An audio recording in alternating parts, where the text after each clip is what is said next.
Hello. Can you hear me? I can hear you, Andy. How are you? Good. How are you doing, Brian? Can't complain, my friend. Crypto is holding up pretty well despite the chaos. So, I think there are far more unhappy investors out there than the crypto community. That is true. That is true. Hey, Yeah. so just wanted to shout out and say a very good morning, good afternoon, and good evening, wherever you're tuning in from. This is Andrew, and I have here with me Brian from Santiment. He's the head of content. And today, where we are, it's Thursday, April 17th, 2024. And it's kind of mid-month, and markets have been crazy, haven't they, Brian? Yeah, I mean, compared to the beginning of the month, things have calmed down a bit, but we Yep. still have a ways to go before people feel comfortable and uh, feel like the global economic conditions aren't standing in the way of things. Yeah, yeah. I mean, businesses are holding back on making decisions, doing purchases, or spending any money because there's uncertainty in what the rules are. So, or what the or what's going to happen tomorrow. If I go to bed tonight and I wake up tomorrow, I've got a new set of rules, a new set of something's changed overnight, and so for businesses to operate, they need certainty of rules, and so they know what's happening. So it's interesting times, very interesting times. um, but as you mentioned, it seems like the crypto market is holding steady, and relative to capital markets, and the stocks, it hasn't it hasn't crashed as hard, although alts have been hurt pretty bad from the peak. But yeah, let's dive into it and see what's happening. Yeah, I'll present my screen here. One thing I was checking out shortly before this call was the holdings of the World Liberty Financial Wallet. This is, of course, the one associated with Donald Trump and his family. A lot of people understandably are speculating whether there could be some under the radar plans to either pump crypto or tank crypto or something in between with all these tariff talks. So Yep. I checked out the public address here for Hmm. the wallet that holds all of the different coins. There are a total of about 50 different tokens that the wallet's currently holding. The top three, which make up roughly 66%, right around two-thirds of all coins, would be USDC, which is a stable coin, Raft Bitcoin, and Ethereum. Uh, and it's notable that the tariff announcement happened here, April 2nd. And the only thing among these top three coins that changed was a big jump in stablecoin holdings. And I found this to be a good sign. In fact, it didn't just jump, it went from a measly $1.19 million worth of USDC to $26.19 million or so, where it is right now. So we're talking about maybe a 19x overnight in terms of USD coin held. That tells me, these conspiracy theories about Trump and the Republicans or the US trying to tank crypto is largely overstated and probably is not a thing. Hmm. So that's an increase of 25 million overnight, isn't it? Yeah, give or take, just about. So Yeah. it's a huge jump in buying power that Mhm. tells me, um, at the very least, it's not coming from crypto. It's not like they traded out a bunch of crypto for USDC. And Mhm. what I do see is stability when it comes to their wrapped Bitcoin holdings and Ethereum holdings. In fact, their last moves were around March 4th, where they accumulated a lot more of both. So that is kind of a good sign, in my opinion. Nice. Well, it's great that we have such visibility. Yeah, I mean they're holding $77.2 million worth of crypto right now. That's no chump change. I know there's a few other associated addresses that we don't know as much about, but this is the supposed largest and most prominent, and that's a good sign there. Obviously, the reason I wanted to kick off the call with this is largely markets have been controlled by many of Trump's decisions over the past 2 weeks, ever since the tariff announcement, April 2nd, 2 weeks from the day of this recording. So, of course, we're going to want to know anything that might reflect his mindset and his decision making. Yeah. That's definitely interesting.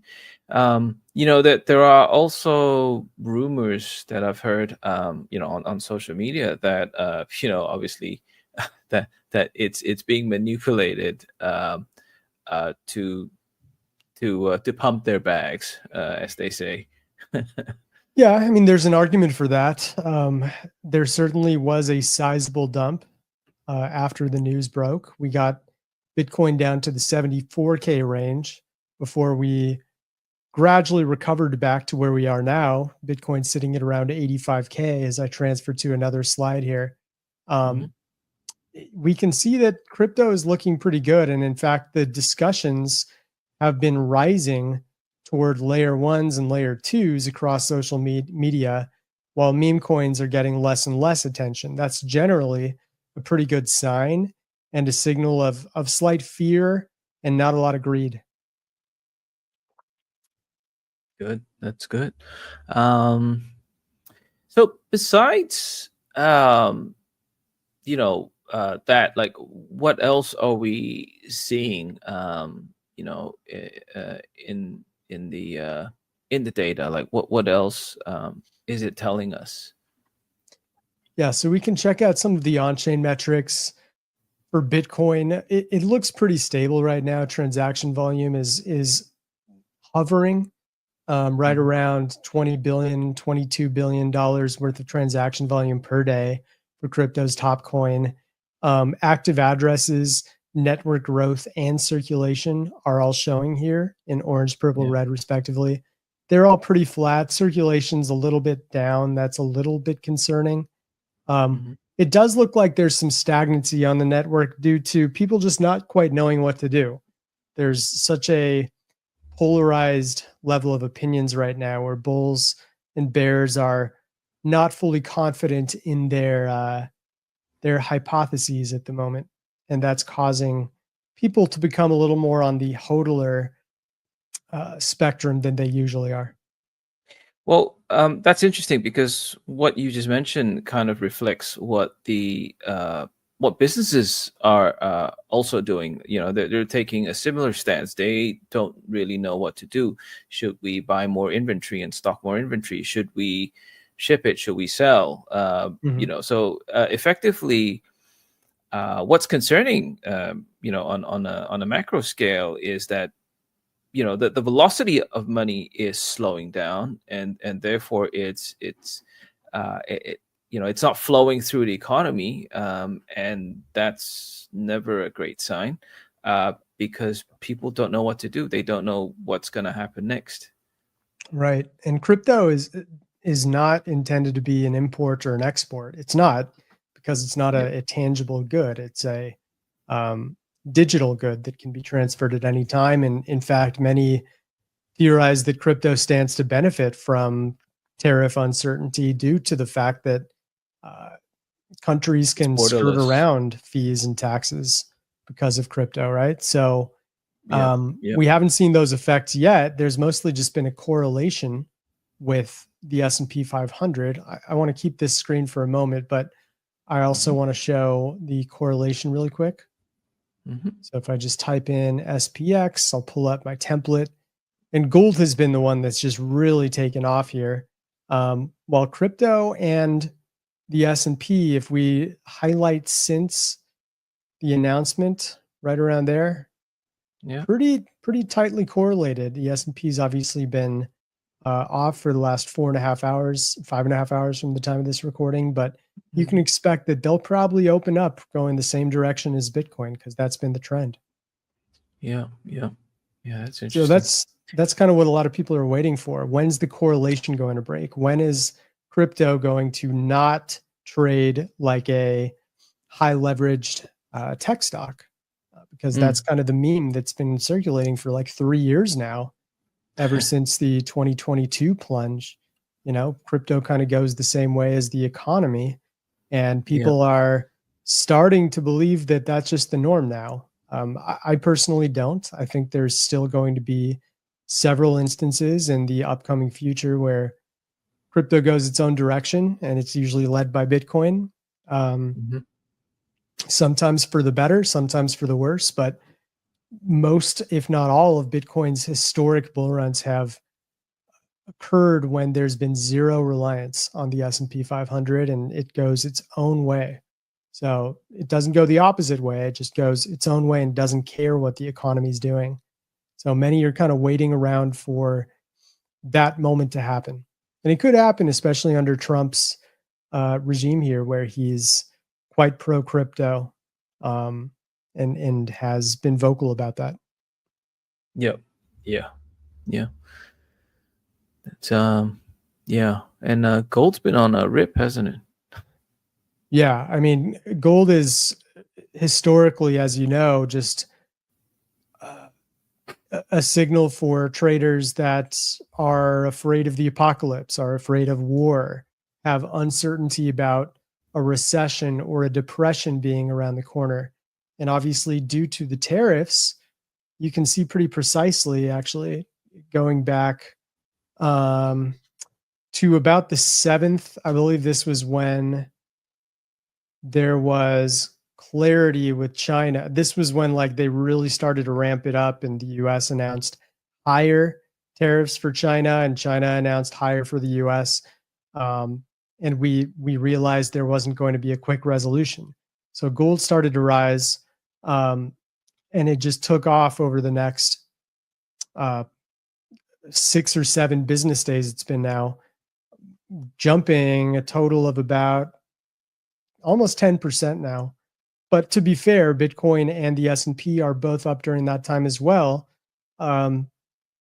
partly due to time passing and people starting to, you know, bake in the news to their normal trading strategies, and partly due to, you know, just buying the dip. Because if we go back to what happened at the beginning of the month, it was pretty brutal. So some people say, okay, even with tariffs, this was pretty undervalued, and we're going to start buying up some of the major dips that occurred at the beginning of the month. Yep. Well, that's showing there on the graph. I guess, you know, Bitcoin being digital gold, it's moving in a similar direction as the graphs are showing. Yeah, and that's an interesting point, Andy, because the question is why? Why do people refer to it as digital gold? Well, it's the decentralized version of currency. It's the hedge against global economies, in theory, where you should be able to hold for your own this online Digital currency asset. that has real value. Exactly. And no matter what happens to our economy, even if capitalism ceases to exist, crypto should be here to stay. So people refer to it fondly as digital gold, even though we don't quite see the effect of it the way real gold is showing just yet. Maybe that's something that's still a decade or two away, but many believe we'll eventually get there. I agree. I think, you know, as the acceptance of Bitcoin spreads throughout, you know, the population, the global population, you'll probably see, as you say, we could be a decade away. Then you'll see if Bitcoin continues to act or acts as digital gold, then that's that flight to safety, possibly, right? Yeah. When I speak to people older than you and I, more in like the boomer generation, as the US likes to refer to us, maybe the 60-plus-year-olds, they certainly accept that Bitcoin and cryptocurrency is a thing and a thing to stay. Talking to even my own parents and friends' parents back in 2017 when I was first getting into crypto, it was more of like how could anyone believe in that? How could it possibly be worth anything more than $0? Everyone is getting scammed. I would never touch it with a 10-foot pole. Well, now we have institutionals and real banks investing in crypto, and the president of the United States having a public crypto wallet. So times have certainly changed. It's just like anything, a slower process than you think. HDTV didn't happen right away. Analog to digital didn't happen right away.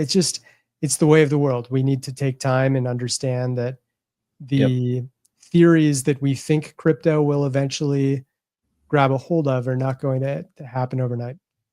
No, I fully agree. In fact, this reminds me of a presentation that I watched from Tom Lee, where he mentioned that every generation goes through specific experiences that would shape their view of the world. So as each generation goes, I'll give an example. My late grandmother, she lived through the war, and she lived through different currencies because in Malaysia we were colonized by the British, and then the Japanese came, and so there was the currency switched from what the British were using to what the Japanese printed. So eventually, that safety asset, went back to gold, and that's why her generation valued gold that much. I guess we live in a different era. We're in a very digital era today. There are many people born to become digital natives. Like they don't know what life was like before Wi-Fi, right? We kind of lived through that and adopted Wi-Fi.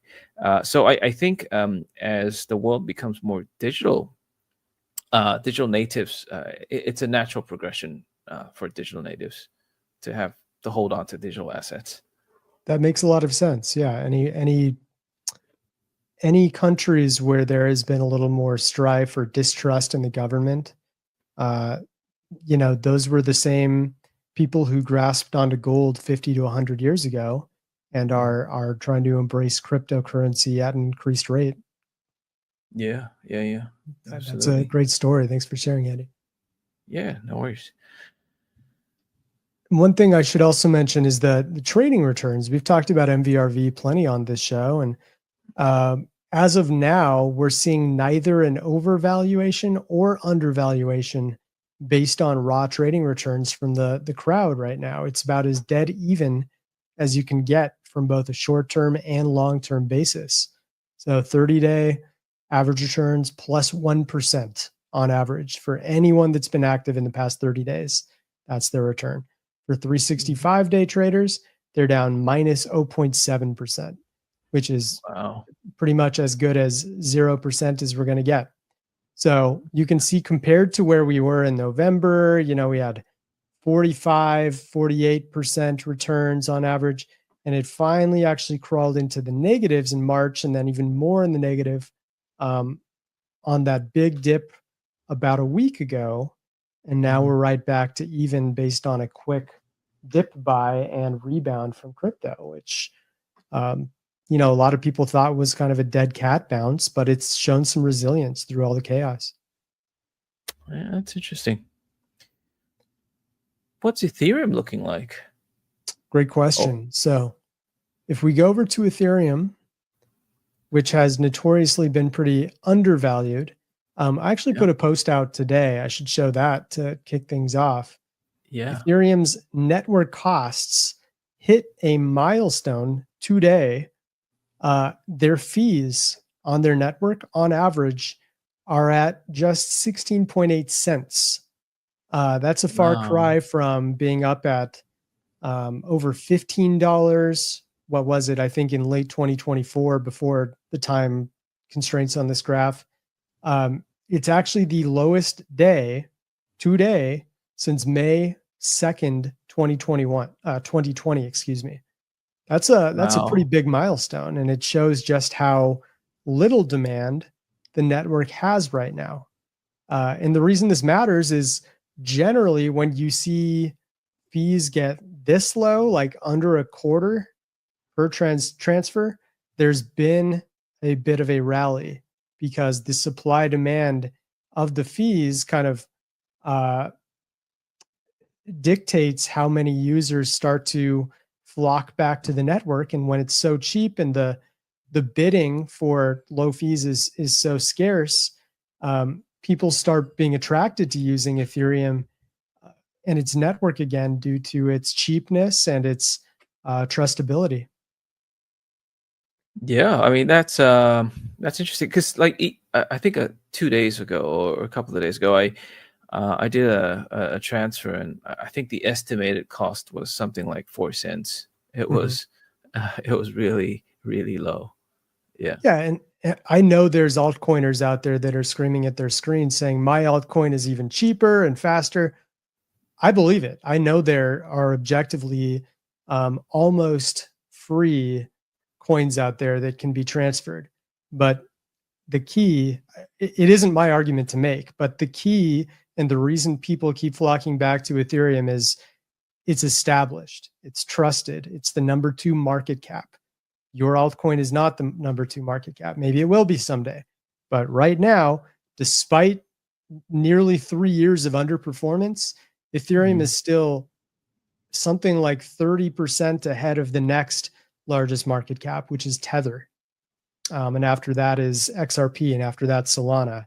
So um, Ethereum, even with technology advancing and some objectively having more efficient ways to transfer, Ethereum will always be a thing, at least in the near future. And I would anticipate that there will be some brief rally, at least, to start to get the pot stirring again and finally get some people to pay attention to the number 2 market cap again. Interesting. Yeah. Yeah. I guess there must be extremely low usage of DeFi Yeah. apps and yeah. Yeah, definitely. I mean, we're seeing pretty pretty unimpressive transaction volume, active addresses, circulation, network growth. They're kind of moving down. Network growth looks okay, but active address circulation, not so much. Um, Unlike Bitcoin, where we just saw that it was even, look at Mm. Ethereum. The average returns for traders in the past 30 days sits at about negative 11.7%. In the last 365 days, about negative 43.9. These are massively low, Yeah. and implies that the coin is a bit undervalued due to the fact that the zero sum game is far below zero right now. The average traders are in a ton of pain. It doesn't mean we're guaranteed to see a huge bounce to get this back to zero, but it definitely increases the probability. And if we go back in time to other instances, let's just go back 2 years. Let's see if we can get it to load right away. I'll make the intervals a little bit better. There we go.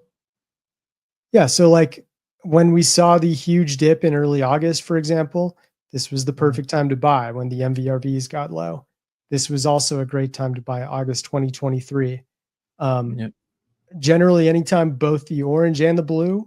representing the short and long term MVRVs, are both well in the negative, these are the times that you can buy at a relatively risk free moment in time. And we're at that moment once again. Obviously, nothing in crypto is a guarantee. Anything Yep. can go wrong for even the largest assets, like we recently saw with Mantra, that dropped 90% of its market cap. But, this trading is a probability game. And this is one of the more risk free dip buys you can buy based on just the raw math. Yep. Yeah. Should we Actually, interesting that you mentioned mantra. Should we have a quick look at mantra just to see what Course. happened? I was going to suggest that. So we did put Cool. a full insight out in collaboration with Bybit. I won't Mhm. show it on this screen because I want it to release on Bybit first, but we Sure. really discuss in detail what's Mhm. going on with Mantra right now and all of the distrust going on. I won't get into the politics or the speculation. People are obviously very angry, especially those who had significant investments in it. But here's the Yeah. drop that caused Ooh, headlines. dang. Wow. $6.28 down to, I mean, these are just zoomed out prices, 45 cents. I know it got a little even below that, but just highlighting this slim period of time is about a 93% drop. It's recovered slightly for those who have had the cojones to buy the dip right here at the bottom. You would be up about 56% on your investment now. But you know, we saw the same effect with FTT after it collapsed and Luna.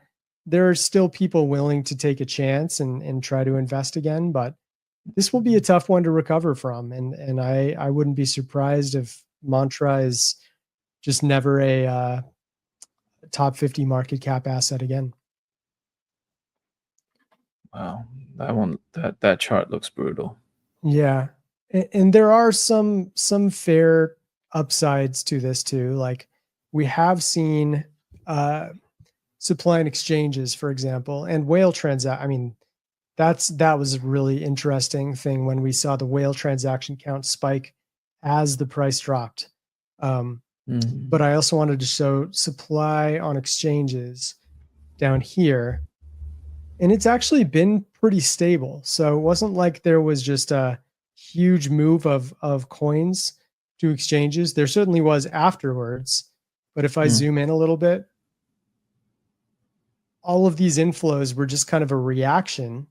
These brown spikes were a Yeah. reaction to the price drop. It didn't happen beforehand. Yeah. Um, and then supply and exchanges has started to move up a little, but there's still only about 76% on exchanges, and it was 71 before. And Mhm. it stayed at 71 for about a day until people finally decided to, you know, offload their coins for those who are doing so. And then from like a whale standpoint, I was also checking just the overall supply held by different tiers. And as we get larger and larger, this is where we see some weirdness. So the 1 million to 10 mil 1 million to 100 million mantra tier. I'll just isolate these for a moment.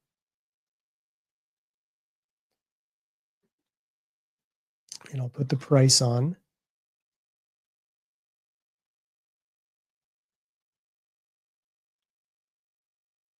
So we only have daily scales for the supplies, but you can clearly see that they offloaded roughly 12% of the entire supply of mantra on the day that it dropped. You see it show afterwards, but that's only because that was when the day's market closed and when we got new updated data. But the moral of the story is this is the tier that just got crumbled. It was people that were holding at the time 6 million to $600 million worth of mantra, and they just offloaded like crazy. I know Look On Chain did some analysis and found some interesting entities that likely were associated with these wallets. Yeah. It's a pretty big story, and there are better resources out there that can really get into the details of it. But from a Mhm. data perspective, yeah, I mean the massive whales were definitely responsible for this crash. Now, who those whales are, there are better resources out there than us to find out. But I Yep. found it pretty fascinating. That's interesting here because in traditional markets, in the stock market, there are things called limit downs and limit ups.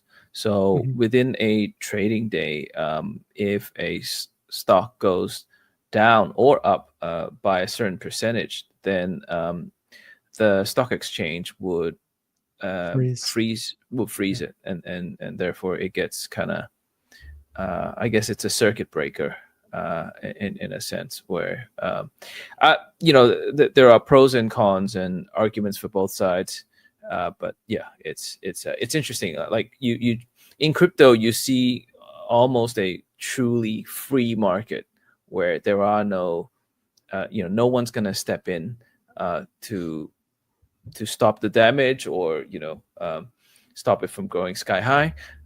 Similarly, on the flip side, you have one where it's I guess regulated or controlled or managed. So yeah, take for better with it, or worse. what. Yeah. I mean, there are pros and cons to both. Yeah. That's the double-edged sword of crypto, is you've got no one that is going to stand in your way and also no one who's going to come and save you. Yeah, absolutely. So if anything, go in with your eyes wide open and know what you're getting into. That's great advice. Yeah. Looks like we're almost time, aren't we, Brian? Yeah, I mean, I'll conclude with just pointing out the overall sentiment to the markets right now. If we go to the ratio of positive versus negative commentary across social media, it actually was showing quite high until Jerome Powell spoke today. And he said that there would not be rate cuts, and many were hoping for them. There still might be in the distant future or very, very soon future. But for now, as soon as he stated that there would not be rate cuts and the economy is still stable enough, despite the uncertainty of tariffs, that kind of pushed markets down once again. And we immediately saw prices start to, here is where it happened. So he spoke right about here. I can make this a little more detailed, put it at an hourly sentiment. And you can see how right after he spoke, the sentiment started to tank. This is when he began his speech. And then it became more and more negative. These gold bars indicate the ratio of positive versus negative. This is the break-even line, in fact, right about, I put on the axis, right about here. So anything below that, that means there's actually more negative comments toward Bitcoin now than positive. And this hour, as we speak, it's at one of its most negative points that we've seen in of the year, to be honest. So it's quite significant what that one speech did to crypto, but it actually could have a positive effect because, as we know, prices move the opposite direction of the crowd's expectations. Yep. So hang tight, guys. Yeah. Thanks for that. Thanks for that insight. It's interesting to know. And I guess a message to all of you who are listening in, I guess, stay safe. There are forces beyond our control. Hang tight, stay safe. Yeah. Absolutely. Yeah. I think the whole world economy right now is, there's extreme uncertainty. So I think if you're affected, I wish that you come out. I hope that you come out of this unscathed. And if you're not, then good. Maybe help a brother out. If there's anyone who's in affected, reach out, see how they're doing, see if you can help. Yeah. Great All right. stuff, Andy. Well said. Yeah. No. So any parting comments, Brian? I think we are in a very news dependent state in the markets right now. It's certainly not just bulls and bears carving their own path. We're very much reliant on some tariff certainty coming out soon. And any bad news tends to push prices down very quickly. good news does the opposite, and we're kind of at the whim of government decisions at the moment, which is something crypto traders probably never expected to be in, but here we are. And I don't think this is a forever thing, but it certainly is a more uncertain time where fundamentals have a bit of an asterisk to them until we finally get some clarity and understanding about where the world's headed. Absolutely. Great. Great comment there.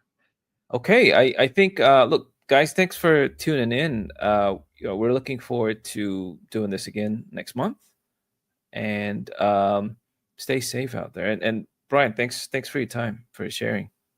Thank you, Andy. Always a pleasure. All right. Have a great one, guys. And you, Brian, take care. Bye-bye. Bye.